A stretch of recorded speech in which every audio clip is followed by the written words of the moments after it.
আসসালামু আলাইকুম।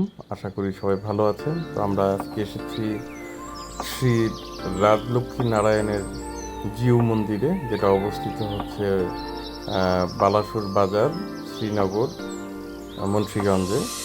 তো এটা শ্রী যদুনাথ রায়ের যে জমিদার বাড়ি আছে, সেই জমিদার বাড়ির মন্দির। তো সেটাকে খুব ভালোভাবেই সংরক্ষণ করা হয়েছে এবং রিনোভেট করা হয়েছে। এটা হচ্ছে সামনের পোর্শন, যেখান থেকে জিউ মন্দিরটা দেখা যায়। এটা হচ্ছে পুরোহিতের থাকার জায়গা। এই হচ্ছে মন্দিরের ভিতরের অংশ। এটা এখনো জমিদার বাড়ি কমিটি পরিচালনা করে।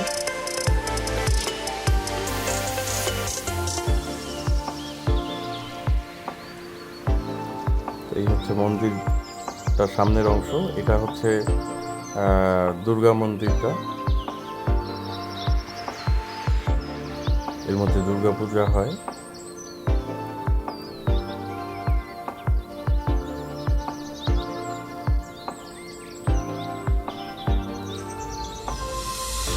আর এই হচ্ছে মন্দিরের পুরনো অংশ, যেখানে এখনো পালা গান, মন্দিরের অন্যান্য কাজ সম্পাদন করা হয়।